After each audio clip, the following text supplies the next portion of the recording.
as we know, there are different states of matter, such as solid, liquid, and gas. In last lecture, we have discussed about the solid state. So, what is the solid state, or the how many type of solid state we have discussed in solid state. So, there are two type of the solid state, that is a crystalline solid and the amorphous solid. So, in this lecture, we have to discuss about the four types of crystalline solids. So, which are the four types of the crystalline solid? Very first one is a ionic solid, next one is a metallic, third one is a covalent, and the last one is a molecular solid. So आपण या ठिकाणी बघूया one by one. आता ionic solid म्हणजे काय? आता नावातच काय आहे आयोनिक सॉलिड. म्हणजे ह्याच्यामध्ये काय असतील? There will be presence of ions.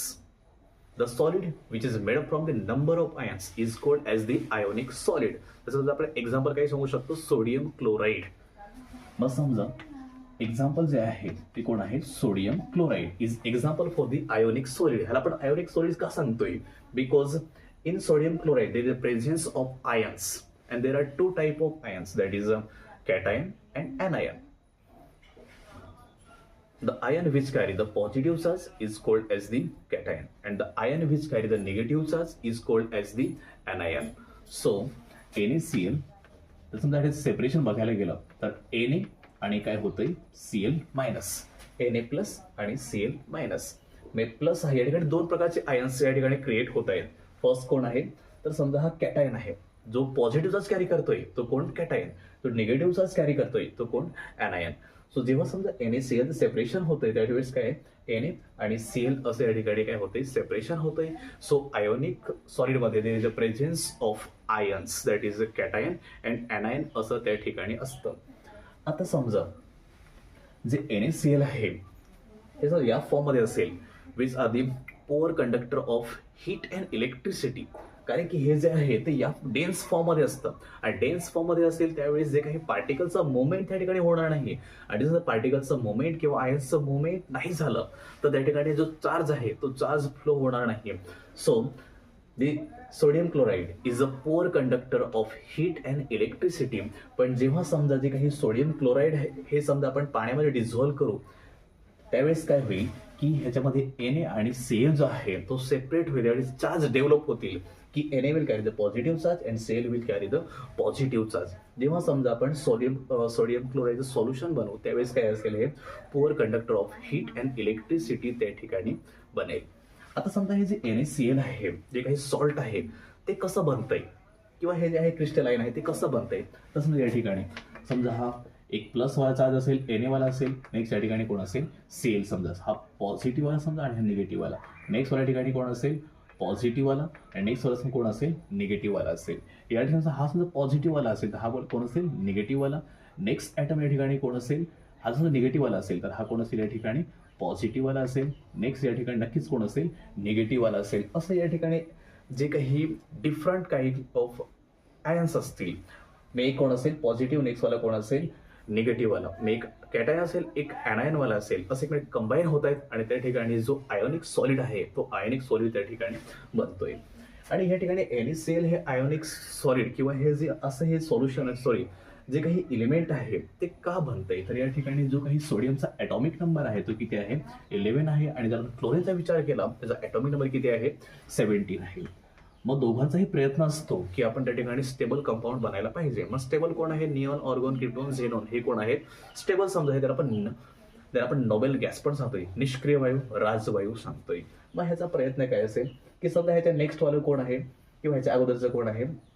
Neon. Neon कोण आहे? स्टेबल किंवा नोबेल गॅस. ॲटॉमिक नंबर किती आहे? 10 आहे. आणि ह्याच्यानंतर काय आहे की जो समजा 18 वाला आहे, जो ऑर्गॉन वाला आहे तो कोण आहे? नोबेल गॅस आहे. मग ह्याचा प्रयत्न काय असेल किंवा मला जर एक इलेक्ट्रॉन भेटला तर मी कोण बनेन? मग नोबेल गॅस किंवा मी स्टेबल कंपाऊंड बनेन. आणि ह्याचा प्रयत्न काय असतो की जर समजा मी एक इलेक्ट्रॉन दिला तर हा पण काय बनेल? मग स्टेबल. मग ह्याला एक इलेक्ट्रॉन द्यायचा आहे आणि ह्याला एक इलेक्ट्रॉन घ्यायचा आहे. मग हे काय करतायत की हा जो सोडियम आहे तो 1 इलेक्ट्रॉन जो आहे तो कोणाला देतोय? क्लोरीनला देतोय. आणि दोघे त्या ठिकाणी काय बनतायत? मग स्टेबल बनतायत. असं त्या ठिकाणी सोडियम क्लोराईड हे स्टेबल कंपाऊंड त्या ठिकाणी बनतंय. सो नेक्स्ट समजा आहे ते कोणतं आहे? मेटॅलिक सॉलिड आहे. मग या ठिकाणी मेटॅलिक सॉलिडमध्ये काय होतंय? Metallic solid, the solid which made up from the metal ion, की जे सॉलिड समजा मेटल आयन पासून बनलंय त्याला आपण काय सांगायचं, मेटॅलिक सॉलिड सांगायचं. मग समजा या ठिकाणी आपण एक्झाम्पल घेऊया आयन. मग समजा आयन म्हणजे लोखंड. मग समजा हे या ठिकाणी एक मेटल किंवा या ठिकाणी समजा ॲटम असेल, एक या ठिकाणी ॲटम असेल, एक या ठिकाणी ॲटम असेल, समजा एक या ठिकाणी ॲटम असेल. मग या ठिकाणी होतंय काय की समजा हा जो न्यूक्लियस असेल which carry the positive charge, तो काय करतोय की समजा हे जे इलेक्ट्रॉन्स असतील या ठिकाणी, या इलेक्ट्रॉन्सला आपल्याकडे खेचण्याचा प्रयत्न करतोय आणि त्या ठिकाणी जे काही फ्रिक्वेन्सी आहे ती त्या ठिकाणी निर्माण होते. आणि त्यावेळेस मग ज्यावेळेस असं होतंय की हा जो समजा न्यूक्लियस आहे तो इलेक्ट्रॉन खेचण्याचा प्रयत्न करतोय, त्यावेळेस त्या ठिकाणी सी इलेक्ट्रॉन्स तयार होत आहेत. या ठिकाणी असं इलेक्ट्रॉन्स तयार होत आहेत, जे निगेटिव्ह चार्जवाले या ठिकाणी सी इलेक्ट्रॉन्स तयार होत आहेत, निगेटिव्ह चार्जवाले. आणि त्याच्यामुळे जे काही मेटल्स आहेत किंवा मेटॅलिक आयन्स आहेत किंवा मेटॅलिक सॉलिड्स आहेत which are very good conductor of heat and electricity असं आपण त्या ठिकाणी सांगू शकतो. आता नेक्स्ट समजा कोण आहे, मॉलिक्युलर सॉलिड.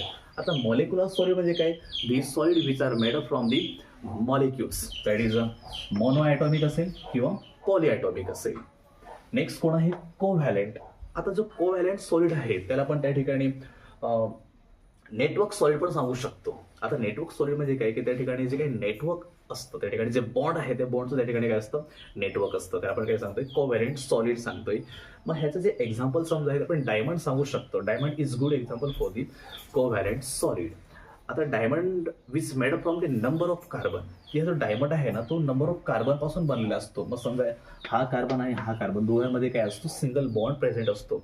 आणि या कार्बन आणि कार्बन हा जो बॉन्ड आहे त्याला आपण काय सांगायचं, कोव्हॅलेंट बॉन्ड सांगायचं. Both the number of carbon are held together because of the presence of the bond and the name of the bond is covalent bond, की हा जो बॉन्ड आहे तो कोण आहे, कोव्हॅलेंट बॉन्ड आहे. तसं आपण बघितलं या ठिकाणी की समजा आपण CH4 घेऊया, मिथेन घेऊया, CH4 दॅट इज मिथेन. मग या ठिकाणी जे कार्बनचे व्हॅलेन्सी आहे किंवा कार्बन आणि हायड्रोजन आहेत ते एकमेकांना कनेक्टेड आहेत because of the presence of covalent bond, की समजा हा जो कार्बन आहे आणि या ठिकाणी there is 4 number of hydrogen. So hydrogen hydrogen hydrogen आणि हायड्रोजन. आता या ठिकाणी कार्बनचे काही टेट्रा व्हॅलेन्सी आहे ते टेट्रा व्हॅलेन्सी या ठिकाणी कम्प्लीट होते का, because there is the presence of covalent bond. आता समजा हे जे असते त्याला आपण काय सांगायचं, कोव्हॅलेंट बॉन्ड सांगायचं. ठीक. सो आपण या ठिकाणी बघूया की जे काही प्रॉपर्टीज आहेत त्या प्रत्येक टाईपची जी काही प्रॉपर्टीज आहे, प्रॉपर्टीज काय आहे. सो फर्स्ट प्रॉपर्टी काय आहे, पार्टिकल्स वाले आहे. मग कोणामध्ये कसे पार्टिकल्स आहेत आपण ते बद्दल बघूया. So particles. आता आयोनिक सॉलिड हे नावातच काय आहे की आयन्स प्रेझेंट आहेत आणि आयन्स कोणते आहेत, 2 प्रकारचे आयन्स. फर्स्ट कॅटायन, नेक्स्ट वाला कोण आहे, आयोनिक, सॉरी एनायन. सो ह्याच्यामध्ये कोण असेल, कॅटायन अँड एनायन. जे पार्टिकल्स असतील ते कोण असतील, कॅटायन आणि एनायन असतील. म्हणजे काहींवरती पॉझिटिव्ह चार्ज असेल आणि काहींवरती काय असेल, निगेटिव्ह चार्ज असेल. आता मेटॅलिक सॉलिडमध्ये कोण असेल, मग मेटल आयन असतील. ह्याच्यामध्ये कोण असतील, मेटल आयन त्या ठिकाणी प्रेझेंट असतील. आता मॉलिक्युलर सॉलिडमध्ये काय असतील, there will be presence of molecules. मग काही मॉलिक्युल्स मोनो ॲटॉमिक असतील तर काही काय असतील, पॉली ॲटॉमिक मॉलिक्युल्स त्या ठिकाणी असतील. नेक्स्ट वाला कोण आहे, कोव्हॅलेंट सॉलिड. आता कोव्हॅलेंट सॉलिडमध्ये काय आहे, कोव्हॅलेंट बॉन्डेड ॲटम, की जे काही ॲटम्स असतील विच आर बॉन्डेड और connected to each other with the help of the covalent bond, की जे काही ॲटम्स असतील ना ते एकमेकांना, समजा हा ॲटम आहे आणि समजा हा एक आहे, ते एकमेकांना काय आहेत, बॉन्डेड तर आहेत पण का, there is a presence of covalent bond, की हा आणि हा एकमेकांना कनेक्टेड आहे पण कसं आहे, because of presence of the bond and the name of the bond is covalent bond. So या ठिकाणी कोव्हॅलेंट बॉन्डेड ॲटम या ठिकाणी प्रेझेंट आहे. नेक्स्ट समजा इंटर पार्टिकल फोर्सेस. आता समजा इंटर पार्टिकल फोर्सेस. आता इंटर पार्टिकल फोर्सेस म्हणजे काय, की जे काही पार्टिकलच्या आतमध्ये किंवा पार्टिकल्स मध्ये काही फोर्स ऑफ अट्रॅक्शन असेल त्याला आपण काय सांगायचं, इंटर पार्टिकल फोर्स सांगायचं. सो आपण सगळ्यांचं इंटर पार्टिकल फोर्स या ठिकाणी बघूया. सो फर्स्ट समजा आयोनिक सॉलिडसाठी काय आहे, force of attraction between the electrons. या ठिकाणी काय होतंय की इलेक्ट्रॉन्स मध्ये जो काही फोर्स ऑफ अट्रॅक्शन आहे तो कोणामध्ये असतो, बिटवीन दी इलेक्ट्रॉन्स. इलेक्ट्रॉन्स मध्ये काय असतो, फोर्स ऑफ अट्रॅक्शन असतं. नेक्स्ट आपण बघायला गेलं मेटल आयन मध्ये तर काय आहे, attraction between cation and electron. या ठिकाणी जो काही अट्रॅक्शन आहे कोणामध्ये असतं, कॅटायन आणि इलेक्ट्रॉन मध्ये असतं. जसं आपण या ठिकाणी बघितलं की हा समजा ॲटम आहे, या ॲटमच्या ठिकाणी या सेंटरला कोण आहे, nucleus. And nucleus carry the positive charge. Nucleus carry the positive charge. आणि साईडला समजा कोण आहेत, जे काही इलेक्ट्रॉन आहेत किंवा जे काही समजा ऑर्बिटल आहे ह्याच्यामध्ये काय आहेत, इलेक्ट्रॉन्स आहेत. And electrons carry the negative charge.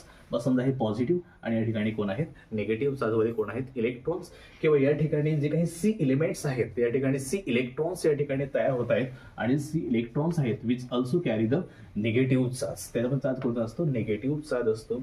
So समजा हे पॉझिटिव्ह आणि इकडचं निगेटिव्ह, म्हणजे त्या ठिकाणी जे काही बॉन्डिंग असते ते बॉन्डिंग त्या ठिकाणी काय असते, स्ट्रॉंग असते. And they are the good conductor of heat and electricity.